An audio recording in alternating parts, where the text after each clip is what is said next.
It's a 16-cylinder engine that's revving to like $9,000. It's insane. And, these are the kind of things, these symphonies of metal is something that I am kind of sad to see go in the future.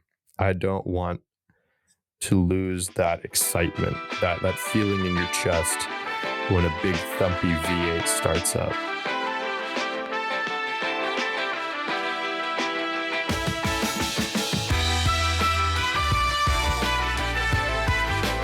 Hello and welcome to another episode of the Motorist Podcast. Thank you for listening to our last couple episodes. I think we got around 10 downloads for both episodes, which is about 10 more than I expected. So that's awesome. Pretty good. Awesome. Thank you, everybody. So yeah, thank you to all of our listeners. This week on Motorist, we kind of want to look forward into what the future holds for our beloved classic car industry, and what role that motorists can kind of play moving forward into that future. We have exciting news to share as well, such as our website is now live. It's still in its infancy. Give it time, it'll kind of grow. I have a blog on there, which I'll be kind of writing written word format articles on the topics we discuss on the podcast, and also things you may see on our other social media pages. So yeah, if you haven't checked that out, check it out. It's at themotorist.org or .net. All right. So Jake, looking forward, apparently the scientists on the television keep telling me that the world is warming and that our cars are doing it. Some people believe it. Some people don't. I don't really know what camp I'm in right now. All I know is weather is getting worse and worse and shit keeps going downhill. And I also know that countries like England, Belgium, France, and even California have proposed laws and regulations to kind of end the production of the internal combustion engine that we love so much. So that means no more awesome exhaust notes, no more the sweet smell of petrol in the morning, no more sitting at the gas pump, wishing that the guy next to you could put his cigarette out so he doesn't blow us all up. And yeah, so I don't know. I'm kind of, I enjoy, I've never been in an electric car yet, but apparently they have crazy torque and they're kind of fun to rip. But I think in 20 years when we don't have new internal engines coming out, I think that's going to create a pretty big void in the car world. I mean, car culture has been so ingrained in America, and not only America, the world, that it'd be interesting to see a world without it. And I don't know how to feel about that. It definitely would be a different situation. And I haven't been in a electric car either. I do welcome the opportunity to ride in one. I'm not saying it has to be a Plaid. I'm not saying it has to be a Lucid. I just want to get the feel and the sensation of what it's like to drive something without an exhaust note. But the exhaust, the limitations on producing new internal combustion engines, it will suck.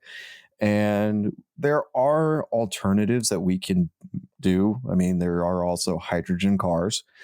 Who knows? We could make something out of that. And there can be a number of other ways for manufacturers to try and recreate that kind of experience. I know electric cars, people are making sound systems for them that can handle the conditions outside of the car, rocks, weather, but to make it pop out some noise and make it seem like you're actually going fast with some noise. But it's going to be hard to compare and enjoy it along the lines. Do you know if hydrogen cars actually have an exhaust note, or do they just kind of make a whooshing kind of like a Prius would or something? I can't answer that because I haven't really been able to see many up close and personal. I've seen some with development that are in development, they've got a little sticker on it saying powered by hydrogen, and it's still going along fine. But I don't know. There's tons of experimentation. I mean, I that's know. what exhaust companies like Borla, Magnaflow, Capristo, they will have the opportunity to review it all and get some sort of formula down to make it enjoyable for car owners. Absolutely. And I know of the Top Gear trio, James May is a very big proponent of the hydrogen movement, which, I mean, hydrogen's an interesting solution, especially because, yes, it's still kind of a combustion cycle that's happening, but instead of carbon monoxide, carbon dioxide, and all these other gases, you get water out the tailpipe. I don't know if I'd drink the water, but it is still pretty cool. But yeah, I mean, these laws that we're talking about too don't necessarily come into effect. I think the earliest is 2030, but they don't really come into effect for quite a while. So we have some time. And again, this is new internal combustion engines. So that means your 2030 Hellcat, it's not going to sound like anything. It's going to be electric. It's going to be like the Lightning Cat. No, that they actually came out with a statement that they would consider a hybrid system with that. Sure, but what I'm getting at is, like, in countries that will be fully banning it, i.e., England, France, Belgium, like, it won't be allowed for sale in those countries. And I think for the countries where they kind of take a more slower approach, like, this is obviously where the world is going. In 20, 30 years, we're going to see a lot less internal combustion engine cars on the road. It's just where we kind of have to go, and electric will kind of take over.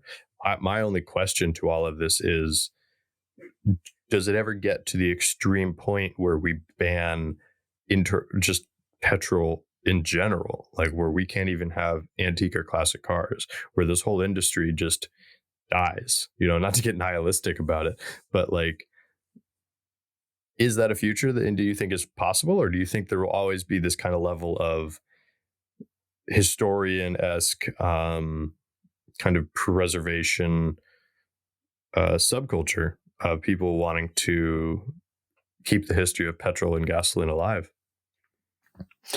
There's going to be those groups that want to keep the internal combustion alive, and there's always going to be propositions to essentially ban the use of fossil fuels for a number of things. But here's the irony in it. Electric cars, yes, they run on electricity, but what's powering them? Coal, gas power plants. Yeah, there's wind farms and everything, or nuclear. But in an ideal world, yeah, nuclear. I see quite a bit of irony when someone boasts that they are driving a electric car. Not to mention, there's a conversation to be had on the electric front about, like, when it comes to electricity, like, having that many high drawing electric, if you will, components in the world, it's going to put a massive strain on the grid. So we need a huge infrastructure update in order to even support this. So it's not just a matter of producing more cars. You need to create the backbone in order to support this. And that's a conversation that I really hear too many people talking about, not to get political on this podcast, but it's definitely a conversation that should be had, because, I mean, where I am in DC and I work in Northern Virginia, there are constant power outages to this day. And we're just talking about running lights and a couple air conditioning units. There are rural parts of America that still to this day cannot keep a constant power grid. So in those places that need to get from point A to point B, how do you tell them, yeah, just plug this thing into your wall and you'll get to go where you're going? It's not going to be such a simple fix.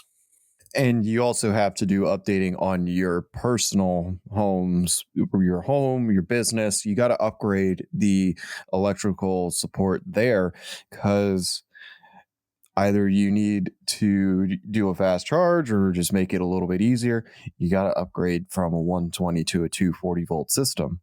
Absolutely. And I mean, companies like Tesla are doing a great job with stuff like the Powerwall or the Tesla solar panels, to kind of I think he understands that there has to be an infrastructure change, and he's kind of leading that charge by supplying it. Not unlike, if we want to get back to the history element of this show, how Henry Ford pretty much owned an entire nation to produce rubber for his tires, Fordlandia. And, so you kind of start to control all aspects of production and all aspects of your market. It's a smart business decision, as anyone would do. But yeah, it's, again, we have a long time before this happens, and even longer before classic cars are affected. So let's not start this conversation of doom and gloom and death. But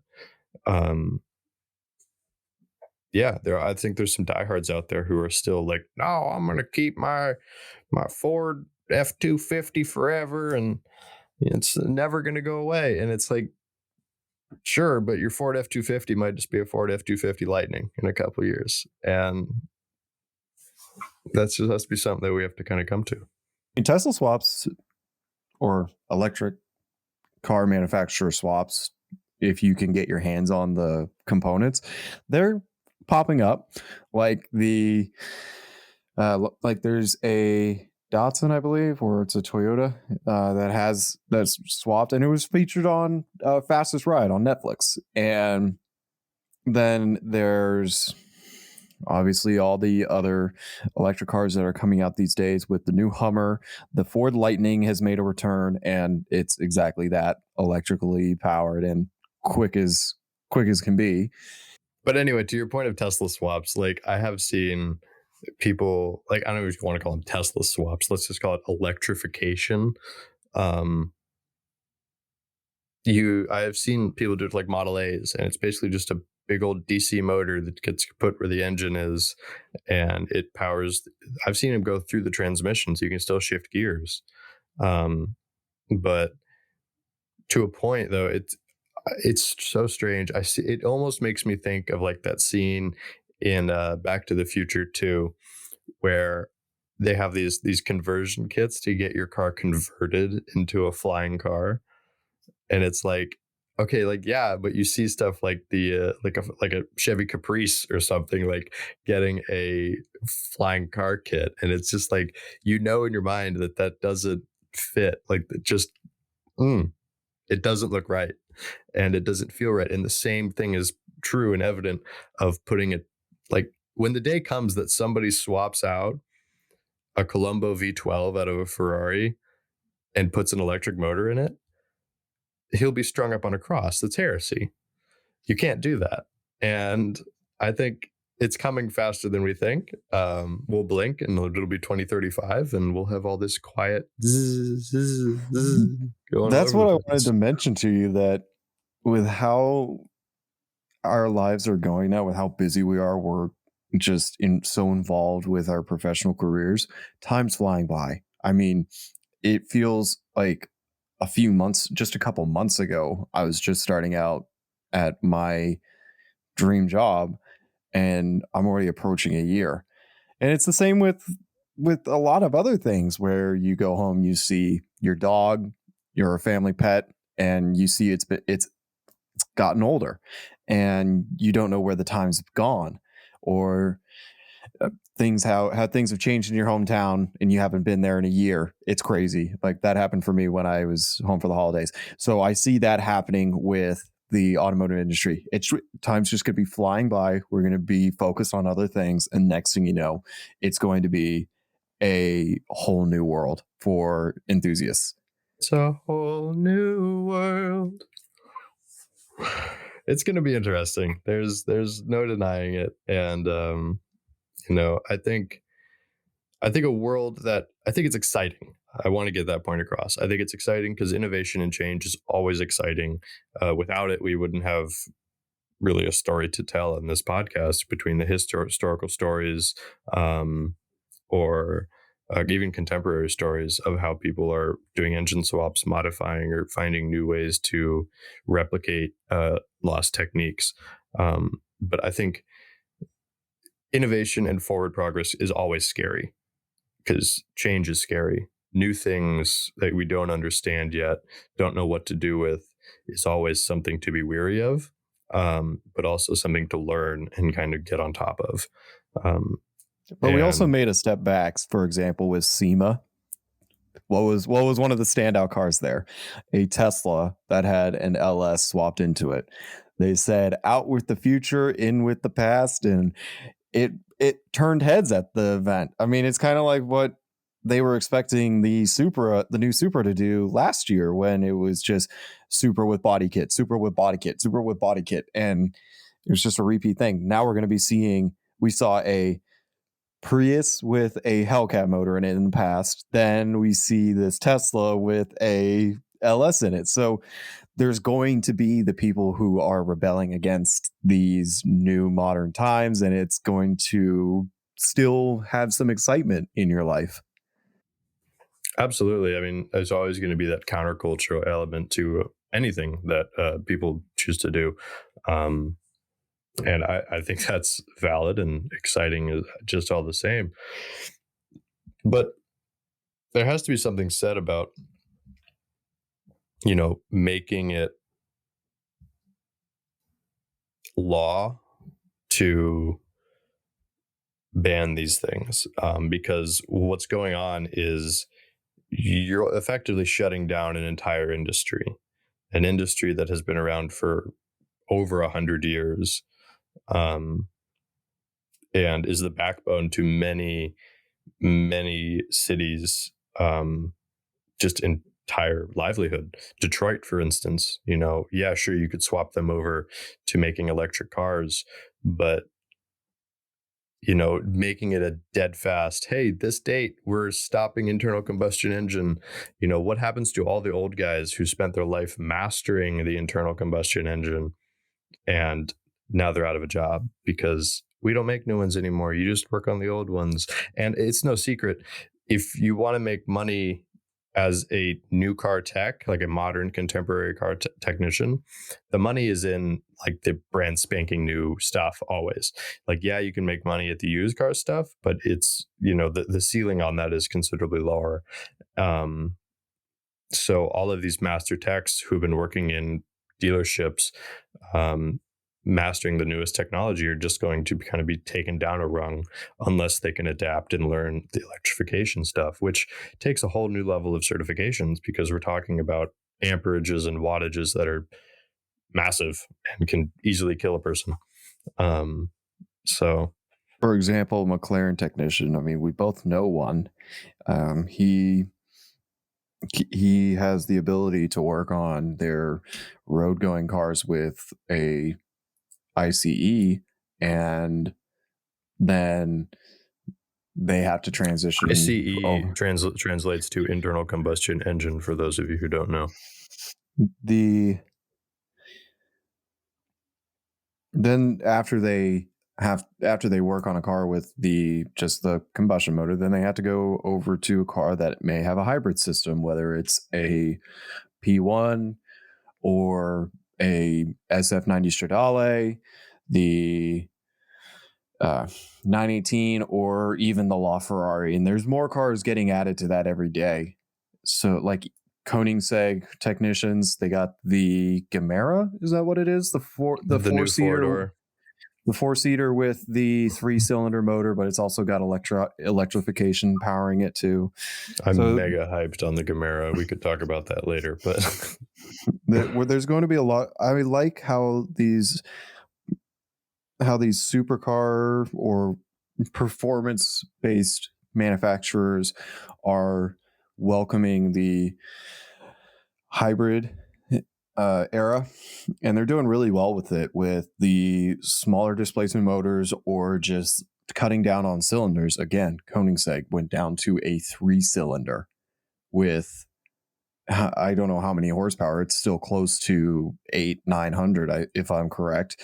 And then you also have, like, when Mercedes were making the SLS AMG, they also did a couple all electric models. And it just shows you that there's the capability of creating a performance car with electronic propulsion. I'm not saying a plaid, because a plaid is just having the power bumped up a little bit more. And having seen some things on social media, they do have their setbacks with weight, with handling, with a whole bunch of things, and that can get dangerous. The manufacturers who have racing experience and their competitive background, they're going to be producing exciting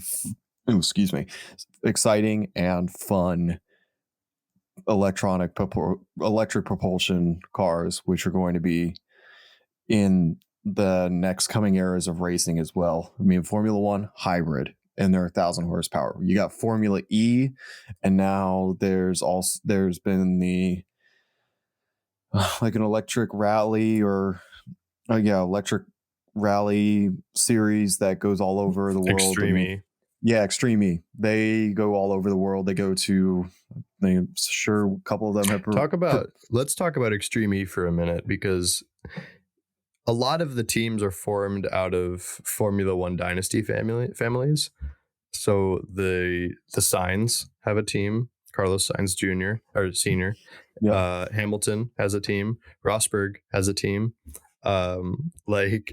It's become the new kind Andretti. Of Playboy. Does Andretti have one? I think Andretti has one. That I wouldn't surprise me, but it's become the new kind of Playboy-esque racing league, as the Bentley boys of the 30s were. And it's like, hey, we have a shit ton of money. Let's fund this crazy four-wheeling like Baja rig that has battery for maybe 5 laps of this track, but we're just going to rip it and just crash into each other and see what happens. And it's great because it's building excitement for electric technology. But if you've ever listened to one, they just sound like massive RC cars. Yeah. the $200 one that could hit 60, 75 miles an hour just fine. But so we do have the Andretti United Extreme E team. Then, a Siona Sainz XE team. JB, I don't know. Oh, Jenson Button. Hamilton's team? No, JBXE is Jenson Button's. Oh, Rosberg, Ganassi. Yeah, it's all Formula One families. It's ridiculous. Yep. For X44, that's Lewis Hamilton. Of course, you can tell with his number, and the thing is purple. That's his trademarked sign. Then, I forgot. Hispano Suiza has gotten back into the game, and they're doing electrification and electronic motorsports as well.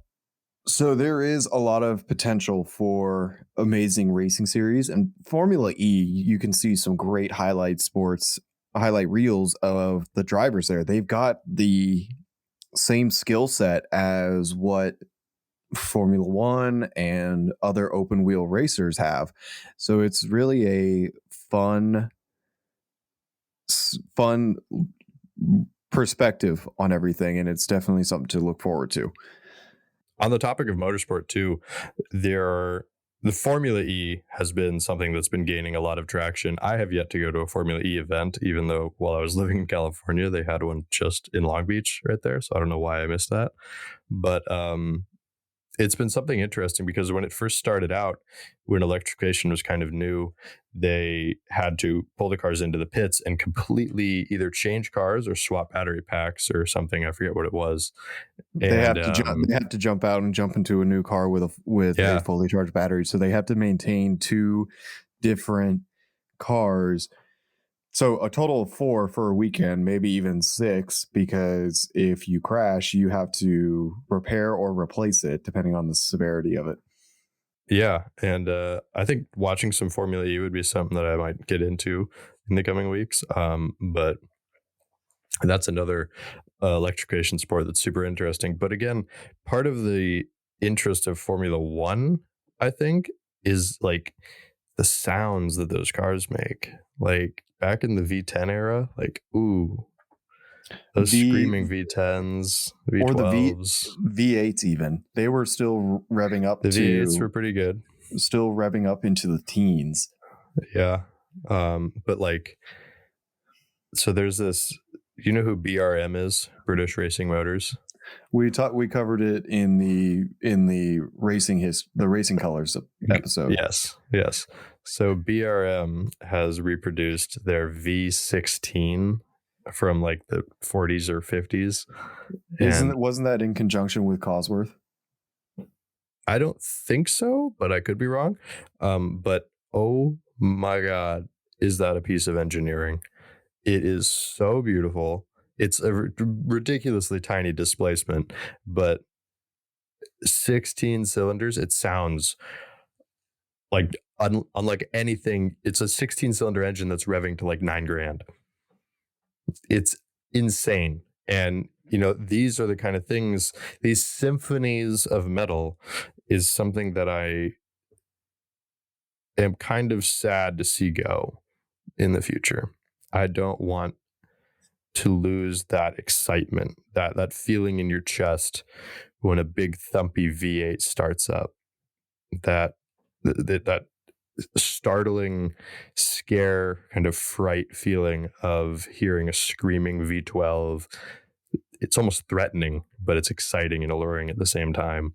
These are the things that make car fanatics, is what we live for. And in a world where all you're hearing all the time is wee, wee, wee, wee, like that's not like, yeah, sure, you get the speed and you get all the other thing, but you're losing a sense.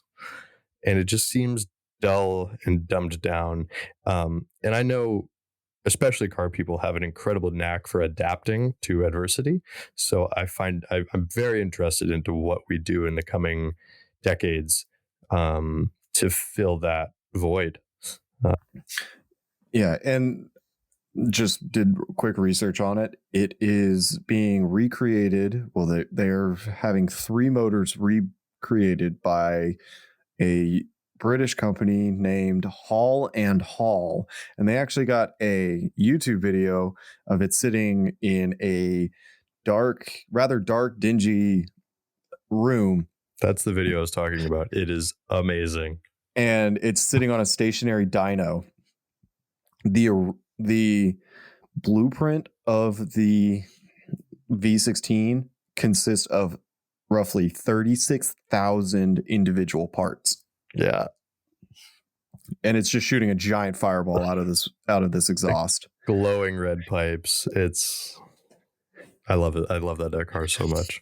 It's so cool to see the older videos of like Renault, a Renault engine being run in on a dyno, and it's a stationary one, so you just see everything glowing when they're getting up in the rev range. And the test drivers, they're sitting in a makeshift cockpit staring into the dyno room, and they're checking all the data. It's so cool to see them just start banging through the gearbox that it's in, and it's just spitting flames and screaming, and you gotta wear earplugs, then earmuffs, so then you're not getting tinnitus, but you still wind up with hearing damage.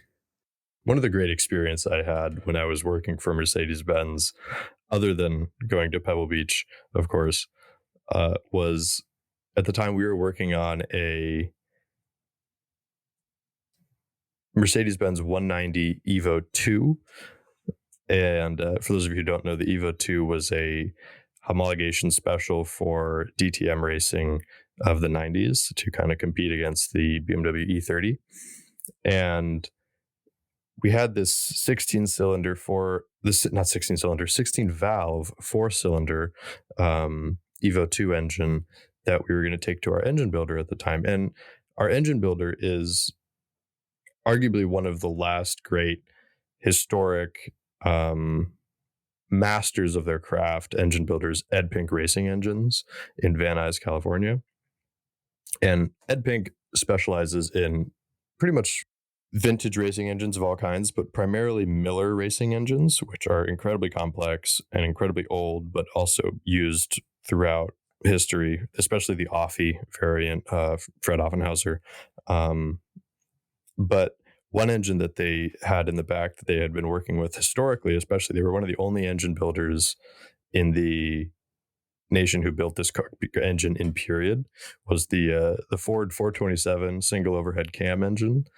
And I got to see a bunch of these engines there, but God, being there was like being in a place of history, because that was the speed shop for all of Southern California at its heyday, like back when Carroll Shelby was around racing through all the racetracks in Southern California.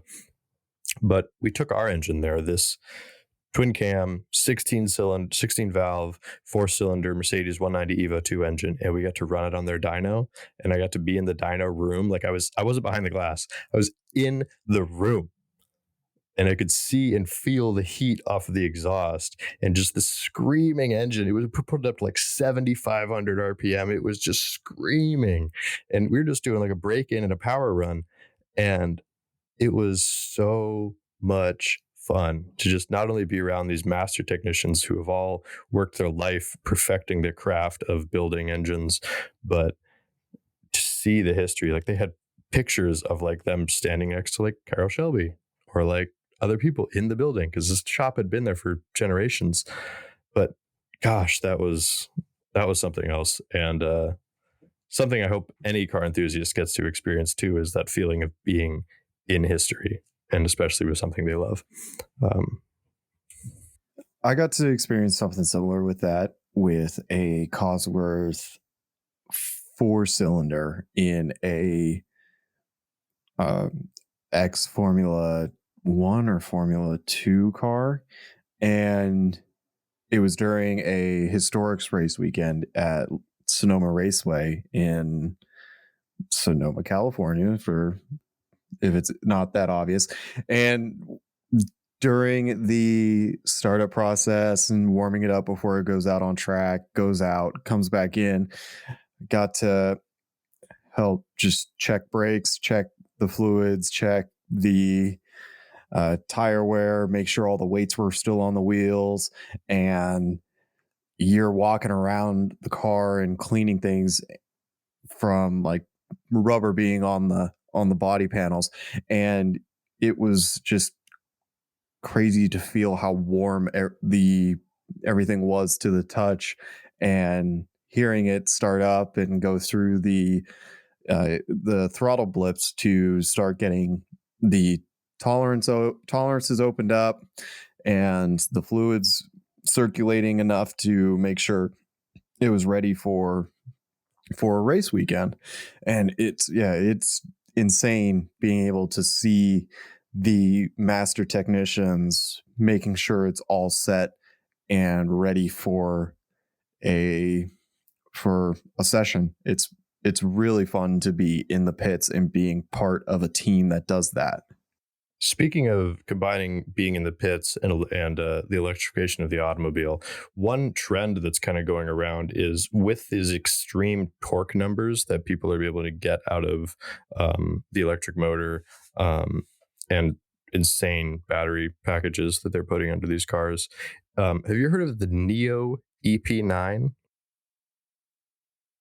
No. So Neo is a Formula E team. I'm pretty sure. I may be wrong, but that, or they're affiliated with one, and they've created this hypercar, and it was featured on the Grand Tour, and it is a hypercar in all respects, one to challenge even like an Aston Martin Vulcan. It is strictly a track toy. It comes with a pit crew, and they have to charge these batteries that get pulled out of the side of the cockpit. It's a center steer, like a McLaren F1, and it is ridiculously fast. So much so that you're in this full harness cage. It's a race car. It's a full-on race car, but you can buy them as an experience. And if you're some mega rich guy, I don't know, take it out to a track event, kill all the competition, and then trailer it home. But It's You kind know, of got a similar front end where if you took the A90 Supra, I'm looking at couple photos of it right now. You take the new Supra and you just stretch it horizontally. absolutely. You just stretch it out, and I love this giant ducktail that they've got that Hmm. extends out and is the air brake. It does look really cool, and you've got a big screen for even the passenger seat that shows time, shows speed, shows a number of things. Lateral G's. This is a It's a really cool hypercar. car. It's a true hypercar, as I said, to like rival the Aston Martin Vulcan. Um, but on the topic of extreme electric cars, you have companies like Rimac who were recently purchased by Bugatti. So you now have Rimac Bugatti. So you have the producer of the fastest internal combustion engine cars now owning the producer of the fastest electric production, street legal production cars in the world. And not to mention the extreme luxury that comes along with Bugatti. I think I'm really interested to see what Rimac does in the future. Um, but they are definitely somebody to keep your eye on because not only are these cars ridiculously fast, like the EP9, but they're street legal. Do you think Bugatti will downsize their motor from the W16 to like a W12 and I think then they'll phase it out. Honestly, I think they're just going to go on the high horse. Quit while you're ahead. That's what I would do at least. Like you guys, like Bugatti as a company has been the ultimate innovators when it comes to squeezing pistons and turbos and superchargers in such a tiny package. Um, Not that tiny, honestly. The Bugatti is not a small car by any means, but nor cheap. nor cheap. No. But again, providing performance with quality, with luxury, with incredible build quality. It's the pinnacle. It is, and I think everybody understands that. But again, it'd be so interesting to see what happens because I think part of the reason of Bugatti's acquisition of Rimac is the integration of their electric technologies into their cars. So I would not be surprised at all if even in the next 5 to 10 years we see the first electric Bugatti. But yeah, it's I think that the most exciting front of all of this is the hypercar scene with electrification. I think when it comes to your weekend warrior cars for the average Joe, be it your Dodge Charger, Challenger, Volkswagen GTIs, Nissan Zs, all of these kind of like, hey, commuter, but also I can take it to the track and go for a rip kind of cars. I think that's where we're going to really be hit the hardest with the electrification because you can't make that exciting for the same affordability, at least not now. Well, But let's see what happens when the Tesla Roadster finally gets re-released with the capabilities and then the affordability of it. I know it is seemed a little bit affordable in the pricey. grand scheme. I think, what is it, $250,000 it's at right now? I think they're asking for one. Not going to comment. I don't know. Last I heard, it was around $250,000 for one of these, and for a car that goes 0 to 60 in under 2 seconds, it's well worth it. I mean, we'll also have to see how Tesla's such a new company. We haven't had a new automotive company in such a long time that I think they still have a lot to prove on the front of, so many of the corporations have succeeded on this aspect of win on Sunday, sell on Monday. And Tesla has just been selling Monday through Friday. And that's the same with Rimac. They're new and like they've been in prototype phase for quite some time. And even after Richard Hammond's incident with one in Switzerland, it can definitely pave the way for what automotive manufacturers have done in the past where they compete. And then people see that and they say, okay, I want that performance or a portion of that performance, and they go buy it. Kind of like what people do with Nissan's electric platform. They are in Formula E and you see the ad for them now. They've done over 5 million 50 million miles or something like that on the EVs. And that's in thanks to the Leaf and their hybrid systems. So there's manufacturers that are capitalizing and they're succeeding, and it's becoming a norm. But we'll Yeah, I see. haven't heard too much about Nissan too much, but to my point earlier, I think from all these corporations that are doing so well in the consumer performance market, I'd love to see them either enter one of two sectors, and I'd like to see them in the racing world and support that, whether that be a sponsorship or a full production team, or I'd like to see them enter an aftermarket-esque kind of era or area of the business, to where, hey, we have this name associated with us with speed. Talk to these other corporations that we work with or whatever to get the same results. Because one thing that I'm also afraid of dying off with this internal combustion engine thing is the aftermarket space. Because without an internal combustion engine, what are you going to do to your car besides paint rims and interior? There won't be, you could do RGB lighting all over it and make it look like a fancy new computer, but because that's pretty much all it is. It's a robot on wheels. And I think we should see a lot more creativity in the aftermarket space when it comes to the electric vehicles out there. Not to mention, think of all the cool things we could make. But with Tesla, they've come up with ludicrous mode. They've come up with the recently released drift mode on their cars.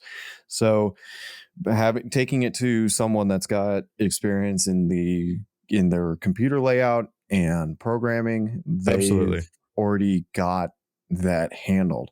But one name that comes up amongst the Tesla owners that are wanting a little bit more kick or a little bit of modification done to their car, they go to Unplugged Performance. They do aerodynamic, they do re-engineering of the electric motors, so then they're producing more power. And we'll just have to wait and see what they can do to the Plaid when they come out with that. You got this already 1,000 horsepower electric Tesla electric car. We'll make it squirt out 1,500 or 16. It's like the Dodge Challenger Demon, really fast. You got all this horsepower, but it's really only good in a straight line. The Tesla Plaids aren't really known for their handling. And so much of the racing world is handling. So how can we add downforce? How can we change the suspension setups, add a little camber here, do a little bit of unsprung weight here, do some speed holes, take some old hot rodder inspiration, actually focus on making it a track viable weapon, if you will.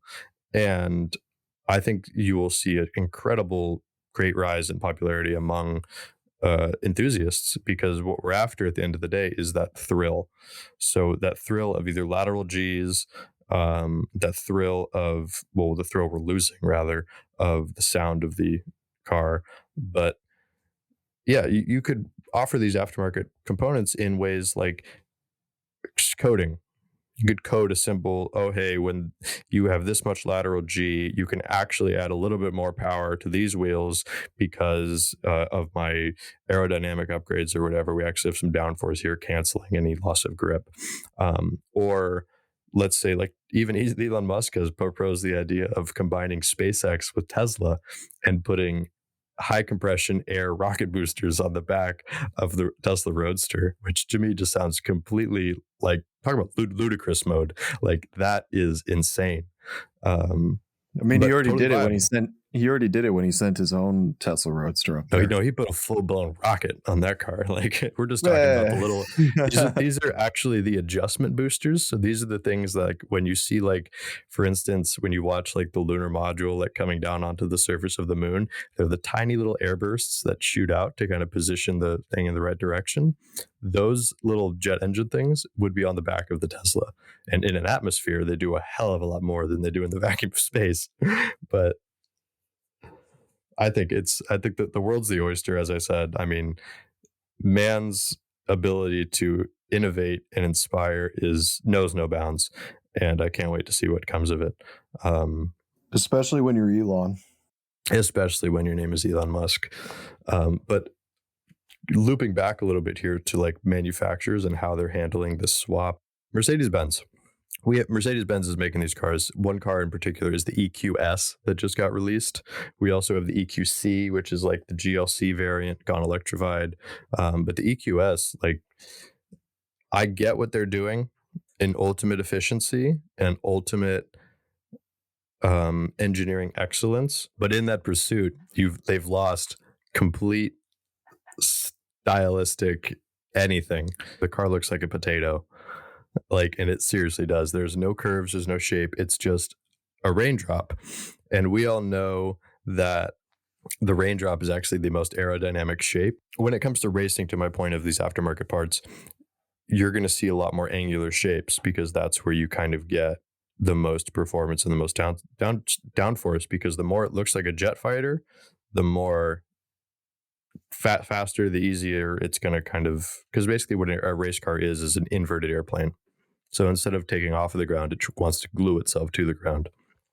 And I know Mercedes-Benz is going full efficiency, and yeah, they have cars like the AMG 1, but that's their road going Formula One car. Exactly. It's got the V6 hybrid and engine setup. And reflecting on your point about the design of the car looking like a teardrop, did you see the renders posted Thursday or Friday of the new Haas Formula One car? I did. And you see from the top view the insane Coke bottle design that they're going with for this new chassis. It looks so good. I can't wait to see what the other cars are going to be coming out like with colors and how they put the designs. Because, like, Mercedes, they do the tri-point star all throughout their car, and it shows the lines pretty well. Mercedes and Aston Martin did it great with the green. So it's going to be cool to see these new aerodynamic features on these cars, and who knows, maybe Formula E will start copying them on that as well. They already have the open wheel concept, but then say as the EV power plants get stronger and faster, have better range as we continue developing it, there's a good opportunity to see them on almost identical chassis and getting the same grip levels, same lap time, same everything. And then they start to work on the same circuits, because it would be cool to see Spa one weekend for Formula E and then Spa for Formula One. And it'd be a cool comparison. I know you can't really compare it, but it's still something that's fun. It's kind of like how Formula 2 and Formula 3 and the Women's League follow Formula 1 around. You could attach Formula E to them and not have to have Formula E go to all these special street circuits with, barricades and chain link fences and what have you. I understand there's a safety concern there, but part of the, I think, lack of the wow factor with Formula E is so many of the circuits are in parking lots and it's all flat ground. There's no like banks, there's no hills, there's no ups, it's a lot of hairpin turns, it's a lot of big straights, there's no big winding roads, and I'd like to see a lot more of that stuff, and that would make Formula E super exciting, I think. Kind of like the new Zandvoort with Zandvoort, and what was the other one? Saudi? It was the Saudi Arabian GP, and that's partially on a public road. Mm-hmm. Then the rest of it is at the currently closed track, and that would be so fun. And we do still have Azerbaijan, we have Monaco. Those will still be all great series. But then Miami, the Miami Grand Prix for this year is going to be in a parking lot, kind of like how it was for Caesar's Palace, and I think Texas years ago when Nigel Mansell ran out of fuel and he tried pushing the car and collapsed from heat exhaustion. Yep. They were in parking lots. So you can still make that pretty cool. It just depends on who's designing your track. The Texas Grand Prix, all being said, is probably one of the most infamous Grand Prix in Formula One history. But it was like 98 degrees and the cars were scorching hot, overheating, the track blowing wasn't up. properly prepared. They had no grip. It was, and they were ripping up the concrete because the tires were so sticky. Yep. And but also like how you had said Mercedes-Benz's livery kind of thing. Like, I'm excited for the 2022 cars, but Mercedes-Benz, I think it was 2018 or 2019, they did a livery for the German Grand Prix. I remember. It was the white with like the stars and the old Mercedes script. And everybody was dressed in period correct clothing. That was so cool. But it was not a good race weekend for them. They had such a... They were like, oh, we're going into our home race. We're going to dominate this. So we're going to do the special livery. And everything fell apart. Yeah. But then you do what Red Bull did. Then you compare it to Red Bull when they did the white livery for Turkey, because they couldn't do Japan, so they were like, this was their thank you to Honda as they announced their deal was ending. Yeah. And they had a dominant year, so they were consistent with their results. Absolutely. And I mean, I'd love to see them go back to white. If you guys want to know more about the white versus silver of German and why Mercedes-Benz would be white, check out our last podcast episode. But especially like with the new Formula One regs, I think if anybody is going about this in the proper way at the proper speed, is the Formula One board, because they integrated the hybrid engine almost 10 years ago now. And it's going until 2026. Yeah, but I mean, still, like they're now pushing towards biofuels and trying to find new ways to create a more efficient fuel, so they get them. And what they mean by efficient fuel too is not like, oh, it's the gases that are coming out are so good for the environment, like trees can grow out of the tailpipe. Like, no, it means that you're getting the most power from each drop of fuel. You're not getting any loss of energy. Nothing's going to things like, say, your alternator or any other power drains. And fuel consumption gets altered as well. But you know what that means? The Formula One cars are going to get corn fed. Good old corn fed. Oh, E85, E90. There we go. I'm okay with that. But so yeah, we do have some new Formula One cars coming out this week. We have a couple coming out, I think. Yep, over the next 2 weeks, and then they're going to be doing a private testing session. We're not going to be able to see how the cars look, but then in March they will be doing the first televised running of these new cars, so then we get to see them in their new light. True story. So yeah, the future's bright for electrification. We have a lot of wonderful things to look forward to, and we have some things to mourn. The industry's changing, and I think it's something we need to accept, because unless your grand plan is the Martian Grand Prix of 2040, we don't plan on leaving this planet too soon. So I'd like to still have some tarmac to rip up with my car. So yeah, thanks for listening to this episode of the Motorist Podcast. We'll catch you next Thursday. And yeah, I hope you have a fantastic, fantastic day. And keep on driving. Yeehaw!